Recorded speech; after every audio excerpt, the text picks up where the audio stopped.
So what's up guys? So welcome back po sa aking YouTube channel. Kung bago ka pa lang sa aking YouTube channel, ang channel na ito ay nagtuturo ng online tutorials, review investment platforms, at kung gusto mong kumita gamit ang earning site, kung interesado ka sa ganitong content, huwag mong kalimutan magpindot ng subscribe button at hit the notification bell para ma-notify ka sa susunod nating videos.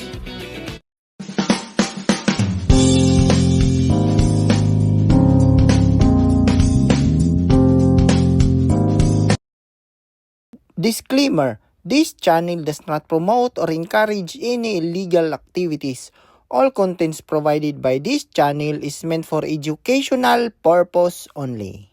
So what's up guys? So welcome back po sa panibago nating videos, and for this video guys, magre-review lamang po tayo sa panibago nilang bagong investment scheme, itong tinatawag nilang BG Wealth Sharing Investment Group or BG Wealth Sharing Ltd. So ito daw po ay international. So totoo nga ba itong international nga ba yung BG Wealth Sharing nila?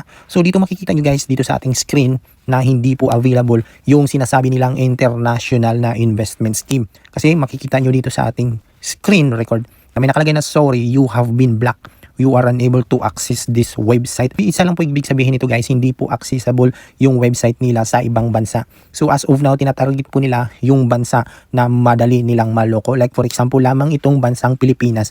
So ngayon po, natarget po nila ang bansang Pilipinas kasi ang mga Pilipino ay mabilis maniwala sa easy money. So kagaya lang nitong BG Wealth Sharing Ltd. Kasi bakit ko nasabing madali kumita dito? Kasi wala ka namang gagawin guys.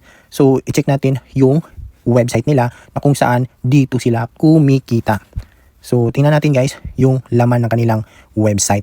Since hindi po pwedeng makapag-open ng kanilang website dito sa bansang binablock nila. So since wala po kasi Pilipinas guys, hindi ko po ma-open nang hindi ko gagamitan na mag-change ng IP. So dito may nakalagay guys, ayan. So global user base surpass 15 million at ang daily active users nila is i-exceed na po ng 10 million. At may nakalagay pa dito guys na AI powered trading. AI guys. So alam niyo naman ngayon guys, na sa panahon ngayon malakas si AI. So pagdating sa crypto, so since ang kanilang investment scheme ay nilalagay nila sa crypto. So totoo nga bang crypto itong BG Wealth Sharing? So as you can see guys, makikita nyo dito na talagang gayang-gaya ang market ng crypto. So talagang may ganito sa crypto guys, na mayroong nagtataasan, nagbababaan, may nagsisell, may nagbabay sa mga crypto. So ang pinaka pinagkakitaan daw nila guys dito sa BG Wealth Sharing Ltd is itong tinatawag nila na futures, at dito sa invited me, dito daw nila ipipaste yung kanilang signal o kaya tinatawag nila na code, at maglalagay sila ng code dito at iti-trade mo lang daw. Ika-copy mo lang at ipipaste mo dito sa kanilang website.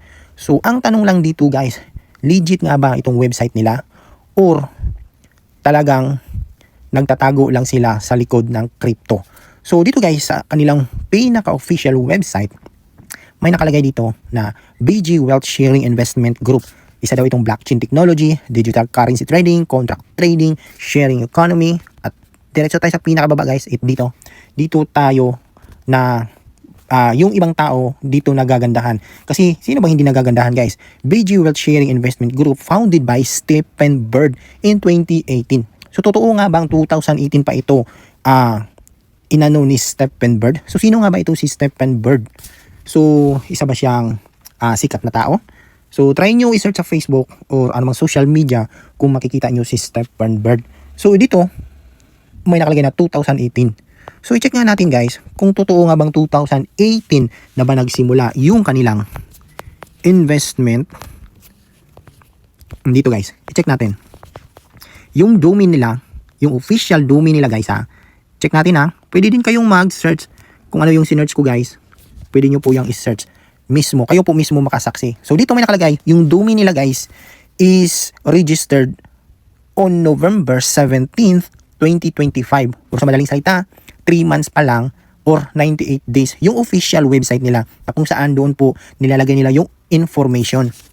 At yung isa pa guys, yung isang website nila na kung saan doon sila nagka-copy paste trading, i-check natin yung domain nila kung kailan ito ni-registered. Ayan, check natin. So, ayan. So, nakalagay nga dito guys.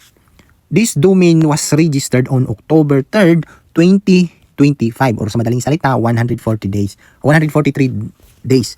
So, bakit dito sa official website nila nilagay? Founded by Stephen Bird in 2018. So, ano nga ba ibig sabihin niyan guys? So, dito pa lang, red flag na itong sinasabi nilang legit na investment ko, no? So, marami namang ganitong klaseng crypto platform guys na merong copy-paste trading. Pero dito sa kanilang website guys, ipagpalagay na lang natin na meron kayong $10,000 dito sa kanilang website. 100% ba na sure kayo na hindi nila kayang i-shutdown yung website nila? Like for example na lang, pwedeng bukas, pwedeng mamaya, or pwedeng sa makalawa, or pwedeng next month, isa-shutdown nila yung website na ito at wala ka nang hahabulin. So, ito lang yung investment na pwede kayong matakot. Kasi, dito sa website nila, hawak nila yung website.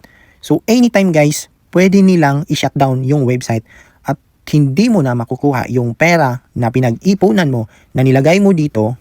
Wala kang habol once na yung website nila is isa-shutdown anytime once na ito pag nakuha na nila yung quota nila. So, ito yung klaseng Ponzi scheme na nagtatago sa copy-paste trading kuno na maniniwala kayo na tinitrade talaga nila. Hindi guys, dito may nakalagay na AI-powered trading. So, ginagamitan lang po nila ito ng AI. Nakasystem na po yan na ito yung lalabas, ito yung magiging resulta kasi nasa kanilang system na po yun guys. So, nasa inyo na po yun kung maniniwala kayo sa ating pagre-research. So, pwede din po kayo guys mag-research patungkol pa dito sa kanilang copy-paste trading. Kung talagang 100% na tao yung nagtitrade sa kanilang website or baka AI. So, hindi lang baka. Kasi meron naman talagang nilagay sila dito na AI-powered trading. So, ang totoo dito guys is isa lang po itong Ponzi scheme na nagtatago sa isang crypto. So, yun yung bago ngayon guys kasi malakas po si crypto sa buong mundo. Kaya yung Ponzi scheme, yun yung sa mga hindi pa nakakaalam, yung Ponzi scheme, yan po yung may pumasok na tao, may i-invite or may pumasok sa baba, may pumasok pa sa baba, may pumasok pa sa pinakababa.